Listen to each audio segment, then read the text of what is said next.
আসসালামু আলাইকুম, hello video new another daily vlog. কী অবস্থা আপনাদের? মোটামুটি আকারে আমি অনেক ভালো আছি। তো আজকে যে জেলাতে আছি এটা হচ্ছে আমার 8 নম্বর জেলা। এটা মনে হয় কুষ্টিয়া। তো কুষ্টিয়াতে আছি আর এদের বড় ভাই। দেন এদের বাসায় ছিলাম কালকে রাত্রে। পাবনা থেকে ব্যাক করি, পাবনা থাকার মতো প্লেস ছিল না, দেন এখান থেকে এসে করি। তো এখন আসতে হলো কুষ্টিয়াতে, বড় ভাইদের বাসায় ছিলাম। তো এখন যাইতেছে হলো আপনার লালন শাহ, তারপরে যে রবীন্দ্র টুকুরি না কি জানি আমি জানি না। দেন ভাইয়া আমাকে বললো যে এই জায়গা মানে আর কি বিশ্বের ভালো ভালো প্লেস, তো আপনি যাইতে পারেন। তো আর কি আজকে ঘোরাঘুরি করবো কুষ্টিয়াতে। দেন হয়তো কালকে রাজবাড়ি না হয় যে কোনো একটা জেলাতে যাবো। তো এটা রাত্রে ঠিক করবো। আর যদি আমার থাকার মানে আজকে যে কুষ্টিয়াতে থাকবো, যদি থাকার কোনো প্লেস না হয় তো ভাইয়ারে বললাম, তো ভাইয়া করলে সমস্যা নাই, তুমি আইসো। তো যাই হোক, এখন যাই, আর বেশি কথা কমো না, আর ভিডিও লং হইব না। দেন শুধু আপনাকেও জাস্ট যে মেন মেন জিনিসগুলা তো ওইগুলোই আমি দেখাই না। এই যে এটা হলো রেল স্টেশন। তো এন থেকে আমি মূলত সরই খালি না কি গেলো ওই জায়গায় যাওয়া লাগবো আমার।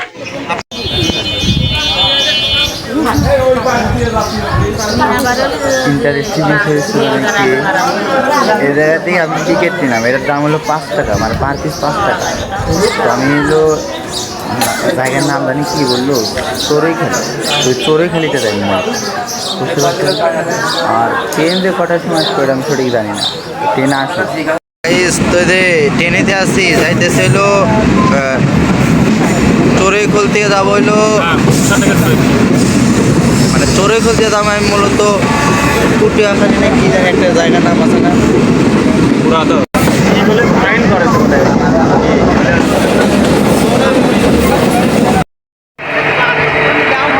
এখন যে জায়গায় আছি শিরা এই দেখেন, এটা লোক কুটুমবাড়ি নামে পরিচিত। দেন সিরাজউদ্দৌলনগর, এই জায়গায় সব কিছু আছে। আর মূলত এটা যে কীটা আমি এখনও জানি না। দেন দেখেন আপনার কাছে দেখায়, আর এরিয়ার পরিচিত এখানে মানে যে নাম টাম সব কিছু এভরিথিং এই জায়গায় আছে। আর ভিতরে আসলে এলাও না বলে ওইভাবে ঢুকতে পারবো না, যেমন তো বাইরে থেকে আর কি একটু দেখে গেলাম। পাঁচটায় মোটামুটি একেবারে এই জায়গাটা মোটামুটি একেবারে চকচকায়। দেন আর এই যে দেখতে পারতেছেন বিশাল বড় বাংলো, দেন এটাও মোটামুটি এখানে আছে, ভালোই লাগতেছে। তাই তারপরে মানে ঢুকতে দেবে না, তো ঢুকতে না দিলে করার কিছু নেই। তো এই যে আসলাম হলো টিকিট কাটলাম এই জায়গায়, এই যে বড় ভাইদের মাধ্যমে টিকিট কাটলাম, মানে এই বড় ভাই যে 3জন এরা আমাকে আর কি টিকিট কেটে দিল, ওনাদের টাকা দিয়া কাটলাম। মূল কথা হচ্ছে যে আপনার এখন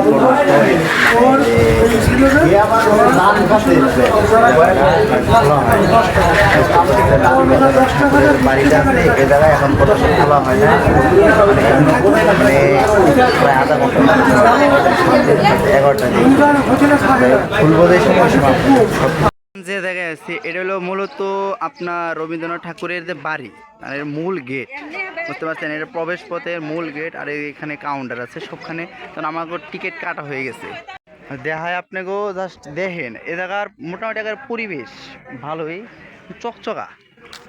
এই তো দেখেন পরিবেশ মোটামুটি জায়গার ভালোই। দেন তো আমাকে এই যে বড় ভাইরা দেন আমার হেল্প করতেছে এই জায়গার সব কিছু নিয়ে। তো আমি তো ওই যে এটা হচ্ছে গেট, এটা মানে কোন গেট জানি না, তো আমরা ঢুকতেছি আর কি। এটা কি এটা সঠিক আমি জানি না। দেন আর দেখেন ভিতরে পরটা দেখেন জাস্ট, আচ্ছা এরিয়াটা মোটামুটি আকারে সুন্দরী। দেন আর দেখেন আপনারা জাস্ট ঘোরাঘুরির লিগে পারফেক্ট। এই কাছের ভিতরে এই যে রবীন্দ্রনাথ ঠাকুরের ছবি, এগুলো এখানে সব কিছু লেখা আছে। মূলত রবীন্দ্রনাথ ঠাকুরের দেখেন এখানে কি লেখা, সব কিছুই লেখা আছে। আচ্ছা দেখেন কি সুন্দর জায়গা। তো এগুলো হচ্ছে পালকি, দেন পালকিতে রবীন্দ্রনাথ ঠাকুর, দেন এটা কি আমি শুনি না, আমার মনে হয় পালকি এটা হবো। আর এই এখানে দেখেন ওইখানে এইটা দেখলাম, দেন ওইটা আবার ওইখানে রেখে দিছে। তো হয় যে এগুলা কি মানে রবীন্দ্রনাথ ঠাকুরের আমি সঠিক জানি না, দেন তোমরাই কইও কমেন্ট বক্সে। জায়গায় সব কিছু আছে, এভরিথিং দেখা যাইতেছে, এনে সব কিছু আছে। আমি দেখাইতে পারবো কিনা জানি না, আমি দেখে থাকি। তারপরে ধ্যানে ট্রাই করতেছে, বুঝতে পারছেন অনেক কষ্টকর যে বসতো চেয়ার মিয়ার এরা বসতে সব পিক আছে, বুঝতে পারছেন। এই যে এখানে মনে হয় থাকতো আপনার রবীন্দ্রনাথ ঠাকুর যে আসছিল যেন কবি, এখানে মনে হয় থাকতো। এই যে তার খাট হয়েছে, সব কিছু আছে, এভরিথিং। এই জায়গায় আপনি আসলে সব কিছু দেখতে পারবেন, বুঝতে পারছেন। আচ্ছা এটা কি ছিল তাও জানি না, দেন আপনারাই বললেন যে এটা কি আসছিল মূলত। আর এখানে মূলত তুমি রবে নীরবে হৃদয় মন, আর দেন এখানে একটা রবীন্দ্রনাথ ঠাকুরের মনে হয় একটা ছন্দ হতে পারে কিংবা গল্প এরকমটাই। আর এটা হলো কি জানেন, ইঞ্জিন চালিত, এখানে লেখা আছে। আর আমার মানে এনে ড্রোন থাকলেও আপনাকে উড়াইতে দিব না, এই জায়গায় যে ড্রোনও থাকে দেন আপনাকে উড়াইতে দিব না ওনারা, ড্রোন নিষেধ। এমনি টুকটাক ভিডিও করতে দেয় না, তারপরও মানে কোয়া তারপরে ভিডিও করতেছি। যদি ড্রোন দিয়ে মানে ড্রোন দিয়ে যদি ভিডিও করতে দিত তাহলে মনে হয় অনেক ভালো ছিল আমার কাছে যতটুকু মনে হইতেছে। তো যাই হোক, ড্রোন দিয়ে যত করতে দেবো না, মানে আমি এখান থেকে আর কি করতেছি। বুঝতে পারতেছেন না, এটা হচ্ছে রান্নাঘর মূলত। এটা হলো যে রবীন্দ্রনাথ ঠাকুরের মানে যে খাবার খাইতো এই জায়গাতে, এই যে এগুলা না, এই যে এগুলোর এটা হলো রান্নাঘর, মানে সাধারণত মানুষের যে মানে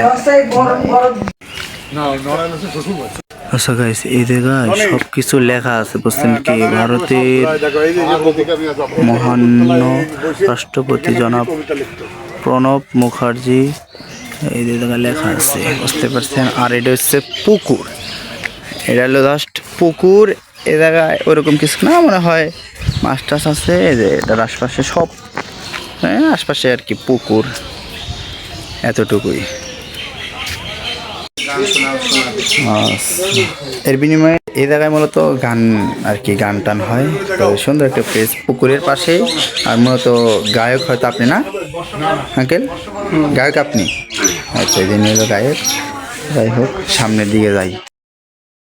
গেস এখন যে জায়গায় আছে এটা হচ্ছে লালন শাহ। তো লালনের মাজার যে আছে এই জায়গায় আসলাম ঘুরতে, বুঝতে পারছেন। আর ব্যাপক রোদ এই জায়গায়, এই হলো মেন গেট এটা। তো আমি ভিতরে প্রবেশ করবো শাহ। তো এই যে লালনে আসলাম, এই তো দেখেন মোটামুটি আকারে লালন শাহ তো অনেক বিখ্যাত একজন ব্যক্তি ছিলেন এই লালনের। এই তো লালন শাহ এই জায়গায় আসলাম। তো আর মূলত লালন শাহ মোটামুটি আকারে ভালোই। আর এখানে মূলত আপনার মনে হয় সব কিছু এভরিথিং দেওয়া আছে, এত সময় নাই করার। এই জায়গায় লালনের কবর যে কোন জায়গায় এটা আমি সঠিক জানি। ভিতরেই মনে হয় লালন শাহ মাজার। তো এখানে লোকজন কম, তার ছিল অসময়ে। এখানে কিছু তার বক্তব্য আছে মনে হয়। লালন ভবন, বুঝতে পারছেন। বৈশাখ থাকে, এই যে গান টান বাজায়, এরা গান বাজায়। ভাই দেখার মতো তো কিছু না, এই লালন শাহ হয়তো এই টাইম আসলে দেখা যায়, কিন্তু এখন তো এই জায়গাতে একটা অবস্থা দেখতেছি ওরকম কিছু না। তো এই যে লালন শাহ মাজারের ভিতরে এই দিকটা মোটামুটি ভালো, এই দিক প্রবেশ করি ভিতরে আর কি, ভিডিও করতে দেয় না, এই তো ঝামেলাটা এটাই আর কিছু না। আর এই যে এনেই আসছে এতটুকুই। এই জায়গাটাই মূলত সুন্দর, আর অন্য কিছু না এই জায়গায় মূলত। গাইস এই যে এনে আমি আসছিলাম লালনের সাথে, দেন আমার কাছে 1 টাকা মূলত 1টা টাকাও ছিল না। এই যে ভাইয়া আমাকে 50 টাকা দিল। আমি বললাম কয় তাহলে তোমাকে চাকরি করলাম, যাই আমি বললাম যে না, যদি পারেন 20 টাকা দেন আমার হেল্প হইতো। পরে কথা তাহলে তোমাকে 50 টাকা দিচ্ছি, নাস্তা করে। তো ভাইয়ের জন্য অসংখ্য ধন্যবাদ আমাকে হেল্প করার জন্য। তো ভাই স্বপ্নকে কয় লালন কি জাদ সংসারে, লালন বলে জাতের কি রূপ, লালন বলে জাতের কি রূপ, দেখলাম না এই রজরে, সপলুকে কয় লালন কি জাত সংসারে। তো এখন আসছিলাম লালনের হাজারে, তো এই জন্য গানটা বললাম। আর এলো গেটটা দেখায় আপনি করে জাস্ট এই জায়গায় মূলত আসছিলাম, তো বাইরে না একদম পার্সোনাল লোক দেয় বিশাল, তো এই কারণে আর কি ঘোরাঘুরি। এখন যে জায়গায় আছি এটা হলো লালনের মা দিয়ে তোমাকে আইতাছি। এই তো আশপাশে দোকান আছে,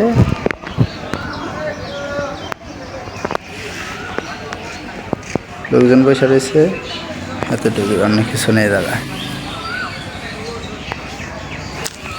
তো এখন যে জায়গায় আছি এই নদীর নাম হচ্ছে দেখেন জাস্ট, এই নদীর নাম হচ্ছে গড়াইল নদী।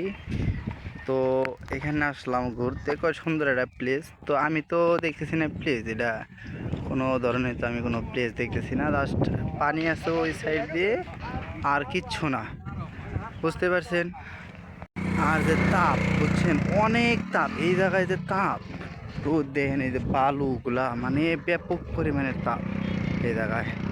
আমি এসে মনে হয় মরে যাইতেছি, আমার আর যাইতে মন চাইছে, তারপরও যাইতেছি আর ওইদিকে।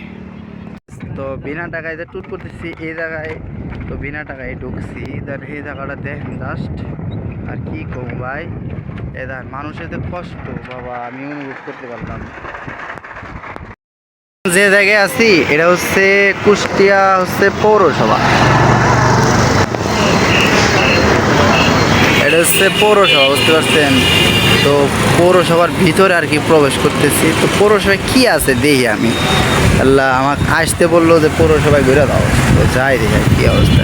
এনে সামনে দেখা যায় একটা কিরা বিজয়ের আর কি কি জানি, ওই যে কুষ্টিয়া পৌরসভা লেখা আছে। আর তো ভিতরে যে এরকম মোটামুটি মানে আগেকার যে ওই ইগুলো আছে, এই যে পার্টিশন সব কিছু আগেকার ইয়েতে, মানে আগেকার নিয়মে সবই যে দেখেন পার্টিশনগুলো রয়ে গেছে না, এটা সব আগেকার নিয়মে আগেকার মতোই রয়েছে। মোটামুটি ভালোই জান, এইটুকুই দেখার লিগে আসছিলাম, বাবা পৌরসভা দেখে গেলাম। দুপুরে খাবার খেয়ে তো এখানে ভাইয়েরা কনজুস করে, তো খাবার নিয়ে বসি, দেন খাবার শেষ করি, তারপরে কালকে যেখানে ছিলাম মূলত ওইখানে চলে যাইতেছি। যাই হোক গাইস, তো মূল কথা হলো যে আজকে কুষ্টিয়াতে মোটামুটি করে সুন্দর ঘোরা হয়েছে। দেন তো সকলে ভালো থাকবেন, সুস্থ থাকবেন, খুদা হাফেজ। আগামীকাল আসতেছি রাজবাড়ি, আগামীকাল আসতেছি রাজবাড়ি।